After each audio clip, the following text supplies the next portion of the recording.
जैसा कि आप सभी को आपके स्कूल से पेपर मिल ही गया होगा, तो आज की इस वीडियो में हम क्लास 12th का जो मासिक टेस्ट एमपी बोर्ड द्वारा कंडक्ट कराया जा रहा है उसके केमिस्ट्री अर्थात रसायन शास्त्र का पूरा A to Z सॉल्यूशन देखने वाले हैं।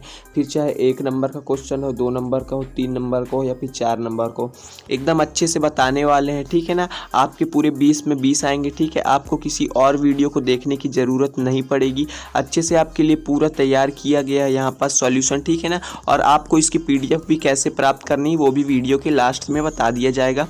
तो चलिए इस वीडियो को शुरू करते हैं। उससे पहले यदि आप लोग चैनल पर नए हैं और अभी तक चैनल को सब्सक्राइब नहीं किए हैं तो चैनल को सब्सक्राइब करके नोटिफिकेशन बेल को ऑल में कर लीजिएगा। देखिए प्रश्न क्रमांक 1 आपसे सही विकल्प पूछा गया रहा। पहला देखिए NaCl का त्रिविम जालक यह क्रिस्टल संरचना है, तो ये कौन सा है? देखिए फलक केंद्रित घनी है। ठीक है ना, फलक केंद्रित घनी इसका उत्तर हो जाएगा। फिर देख लेते हैं, देखिए दूसरा, देखिए मोम कौन सा उदाहरण है, आपसे ये पूछा गया रहा। तो ठीक है ना, मोम एक अक्रिस्टलीय ठोस है। ठीक है ना, अक्रिस्टलीय ठोस। फिर देखिए यहाँ पास तीसरा है FeCO किस प्रकार चुंबकीय पदार्थ है, तो आपको पता होना चाहिए ये लौह चुंबकीय है। ठीक है ना, यहाँ पास बहुत सारे लोग गलत बताए हैं और गलत भी लिखे हैं। यदि आप इसका प्रतिलौह या फिर और कुछ लिख लिए रहे तो इसका गलत होगा। ठीक है ना, ये लौह चुंबकीय इसका सही उत्तर हो जाएगा। फिर रिक्त स्थान की पूर्ति देखिए आया रहा। पहला है देखिए क्वार्ट्ज कांच कौन सा ठोस है, ध्यान से सुनिएगा। देखिए यहाँ पास कांच नहीं पूछा गया, क्वार्ट्ज पूछा गया। तो जो क्वार्ट्ज कांच होता है वो सहसंयोजक ठोस है। ठीक है ना, आप अक्रिस्टलीय मत लिख दीजिएगा, ये सहसंयोजक ठोस है ना। ठीक है, ये सहसंयोजक आप लोग लिख लीजिएगा। ठीक है, फिर यहाँ दूसरा नंबर देखिए तलु विलयन हेतु वांट ऑफ समीकरण क्या है, तो आपको पता होना चाहिए कि कौन सा समीकरण है, पाई इक्वल CRT। ठीक है ना, CRT आपको ऐसे लिख लेना है। ठीक है, आपको हम पूरा बताएंगे अच्छे से। यहाँ पास देखिए आपको हम PDF भी यहाँ पास सब कुछ अच्छे से लिखा हुआ। ठीक है, ये देखिए पाई इक्वल CRT।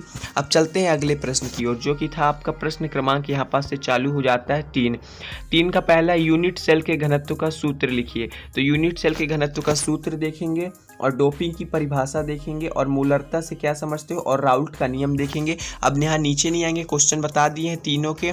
ठीक है ना, इनमें से कोई आपको 3 करने, लेकिन हम चारों बता देंगे, आप कोई भी 3 कर लीजिएगा। ठीक है, चलिए अब देख लेते हैं कि कौन सा उत्तर है। आपको अच्छे से सब कुछ बताया जाएगा।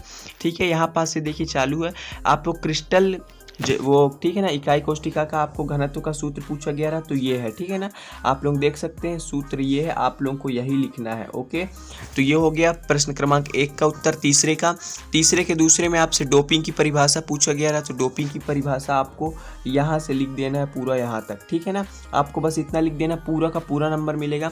तीसरा आपसे मोलरता की परिभाषा पूछा गया रहा और ध्यान रखिएगा इसका सूत्र भी लिखना है। तो ये मोलरता का देखिए आपको पूरा यहाँ से लेकर के पूरा यहाँ तक लिखना है। ठीक है, पहले आप लोग मोलरता की परिभाषा लिख लीजिएगा।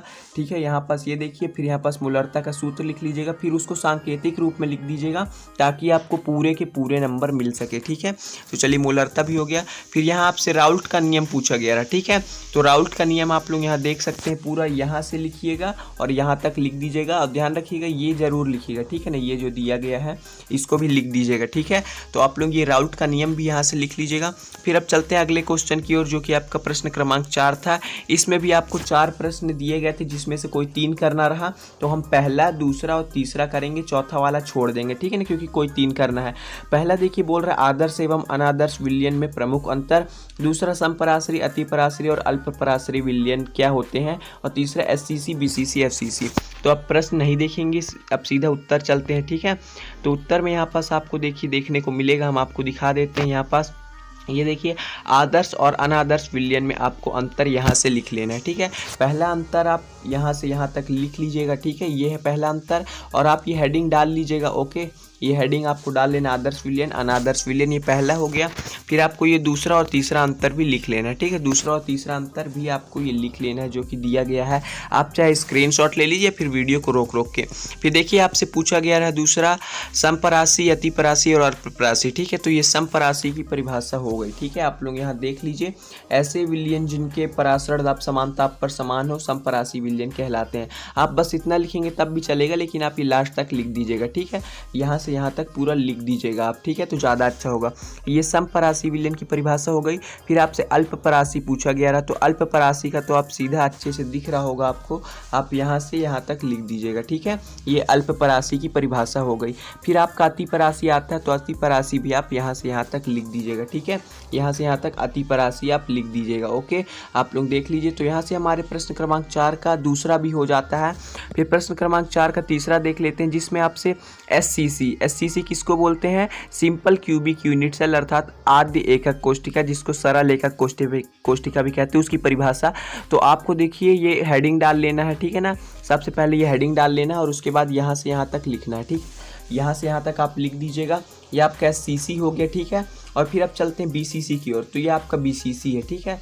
ये आपका BCC है, आप लोग देख लीजिए, पूरा इसको लिख लीजिएगा, ठीक है ना। देखिए body central cubic unit cell, उसके पूरा फुल फॉर्म हो गया। फिर तीसरा आता है FCC मतलब फलक केंद्रित एकक कोशिका, face central cubic unit cell. आपको इतना इसकी परिभाषा लिख देना है, ठीक है, पूरा। तो देखिए इस वीडियो के माध्यम से हमने आपको पूरा प्रोवाइड करा दिया 20 में 20 नंबर, ठीक है। एक भी नंबर कहीं किसी का कोई गलत नहीं होगा। तो आपको ये वीडियो कैसे लगी आप कमेंट सेक्शन बता सकते हैं। पसंद आएगी तो प्लीज़ लाइक कर दीजिएगा। धन्यवाद।